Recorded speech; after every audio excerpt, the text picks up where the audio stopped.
Hello friends, welcome to SP GK centre.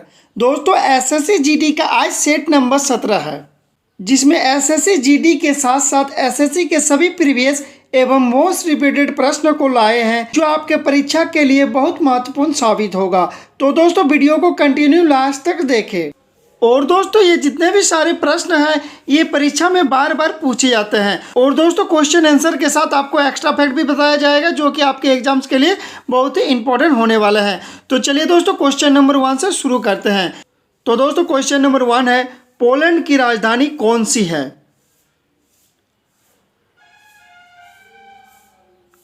इसका answer हो जाएगा ऑप्शन नंबर बी। दोस्तों, वार्सा पोलैंड की राजधानी है, आपको याद रखना है। आगे देखेंगे, पुर्तगाल की राजधानी क्या है?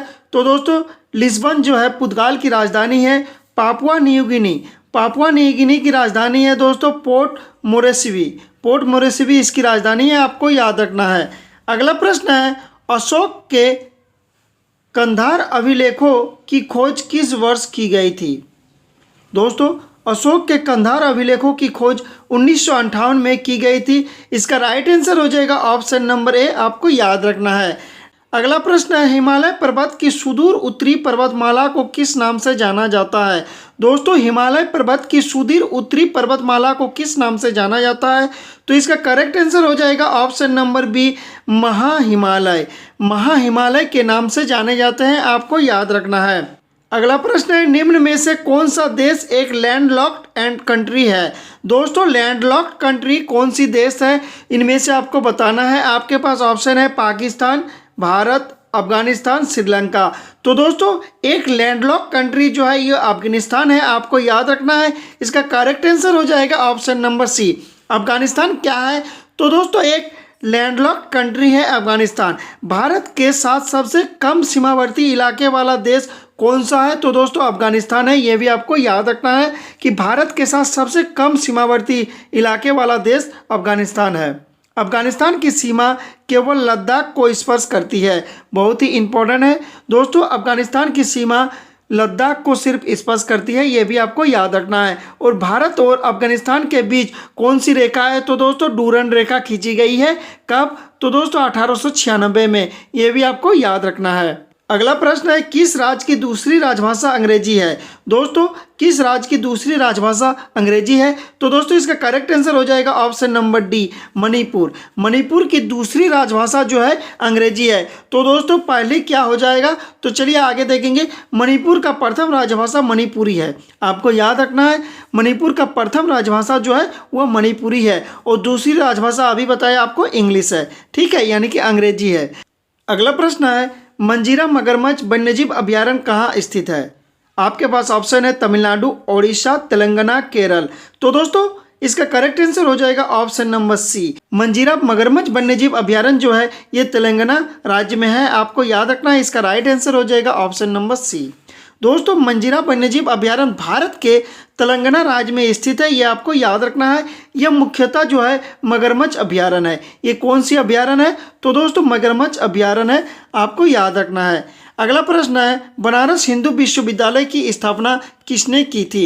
ये क्वेश्चन एग्जाम में बहुत बार रिपीटेड हुआ है। तो दोस्तों, इसका राइट आंसर हो जाएगा option number B, Madan Mohan Malviya ने जो है बनारस हिंदू विश्वविद्यालय की स्थापना की है, आपको याद रखना है। आगे देखेंगे, मदन मोहन मालवीय ने 1916 ईस्वी में बनारस विश्वविद्यालय की स्थापना की है, आपको ये डेट भी याद रखना है। 1916 कब की है? तो दोस्तों, 1916 को बनारस विश्वविद्यालय की स्थापना मदन मोहन मालवीय ने की है, आपको ये याद रखना है। आगे देखेंगे, डॉक्टर सर्वसुंदर लाल बनारस विश्वविद्यालय के प्रथम कुलपति थे। अगर आपसे पूछा जाए कि बनारस विश्वविद्यालय के प्रथम कुलपति कौन थे, तो दोस्तों डॉक्टर सर्वसुंदर लाल, आपको याद रखना है, ठीक है। अगला प्रश्न है, भारत की खोज किसने की? दोस्तों, भारत की खोज वास्को डी गामा ने की है। इसका करेक्ट आंसर हो जाएगा option number A, Vasco D gamma. अगला प्रश्न है, अर्जुन पुरस्कार की शुरुआत किस वर्ष हुई? इंपॉर्टेंट क्वेश्चन है, एग्जाम में पूछा गया है। तो दोस्तों, अर्जुन पुरस्कार की शुरुआत 1961 को शुरुआत की गई है, आपको याद रखना है। 1961 अर्जुन पुरस्कार की शुरुआत की गई है, ठीक है। अगला प्रश्न है, मैग्सेसे पुरस्कार पाने वाले पहले भारतीय कौन थे? इंपॉर्टेंट क्वेश्चन है, एग्जाम में बहुत बार पूछे गए हैं। तो दोस्तों मैग्सेसे पुरस्कार पाने वाले प्रथम भारतीय विनोबा भावे है। आपको याद रखना है, इसका करेक्ट आंसर हो जाएगा option number A, Vinoba Bhave. Magsaysay पुरस्कार पाने वाले पहले भारतीय विनोबा भावे थे, आपको याद रखना है।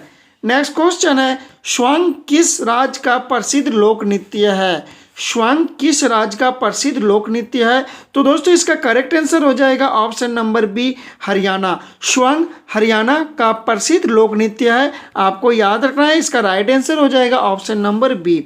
भारत में वर्तमान में कुल कितने उच्च न्यायालय है? इंपॉर्टेंट क्वेश्चन है, ऑप्शन है 23, 24, 25, 26। तो दोस्तों भारत में वर्तमान में कुल कितने उच्च न्यायालय है? तो आपको याद रखना है 25 उच्च न्यायालय है अभी भारत में वर्तमान में। इसका मतलब है ऑप्शन नंबर सी जो है सही हो जाएगा। अगला प्रश्न है कि कोई विधायक धन विधायक है या नहीं, इसका फैसला कौन करता है? इंपॉर्टेंट क्वेश्चन है दोस्तों, ये क्वेश्चन एग्जाम में बहुत बार पूछे गए हैं कि कोई विधायक धन विधायक है या नहीं, इसका फैसला कौन करता है? आपके पास ऑप्शन है लोकसभा स्पीकर, लोकसभा अध्यक्ष, भारत के प्रधानमंत्री या भारत के वित्त मंत्री। तो दोस्तों इसका करेक्ट आंसर हो जाएगा ऑप्शन नंबर बी, लोकसभा अध्यक्ष। कोई विधायक धन विधायक है या नहीं, इसका फैसला लोकसभा अध्यक्ष करते हैं, आपको याद रखना है। नेक्स्ट क्वेश्चन है, तंबाकू पर पूर्ण प्रतिबंध लगाने वाला विश्व का पहला देश कौन सा है? दोस्तों तंबाकू पर बैन यानी कि पूर्ण प्रतिबंध लगाने वाला विश्व का पहला देश कौन सा है? इंपॉर्टेंट क्वेश्चन है, आपके पास ऑप्शन है जापान, जापान 2 बार दिया गया है दोस्तों, तो यहाँ पे पंजाब कर लीजिए, जापान, पंजाब, अमेरिका, भूटान। तो इसका राइट आंसर हो जाएगा ऑप्शन नंबर डी, भूटान। दोस्तों भूटान जो है तंबाकू पर पूर्ण प्रतिबंध लगाने वाला विश्व का पहला देश है, आपको याद रखना है, इंपॉर्टेंट है। अगला प्रश्न है, राष्ट्रीय मतदाता दिवस कब मनाया जाता है? दोस्तों राष्ट्रीय मतदाता दिवस कब मनाया जाता है? तो दोस्तों इसका करेक्ट आंसर हो जाएगा ऑप्शन नंबर बी, 25 जनवरी। 25 जनवरी को राष्ट्रीय मतदाता दिवस मनाए जाते हैं, आपको याद रखना है दोस्तों, 25 जनवरी इसका करेक्ट आंसर हो जाएगा। अगला प्रश्न है, भारत का संवैधानिक मुखिया कौन होता है? दोस्तों भारत का संवैधानिक मुखिया कौन होता है? आपके पास ऑप्शन है प्रधानमंत्री, राष्ट्रपति, लोकसभा अध्यक्ष या उपराष्ट्रपति। तो दोस्तों इसका करेक्ट आंसर हो जाएगा ऑप्शन नंबर बी, राष्ट्रपति। भारत का संवैधानिक मुखिया राष्ट्रपति होता है, आपको याद रखना है, इसका राइट आंसर हो जाएगा ऑप्शन नंबर बी। तो दोस्तों आज भर इतना ही। अगर वीडियो अच्छा लगे तो लाइक जरूर करें, चैनल पर न्यू है तो सब्सक्राइब करके बेल आइकन को प्रेस कर दे ताकि इस तरह की अपडेट सबसे पहले आप तक पहुंचे। Thanks for watching.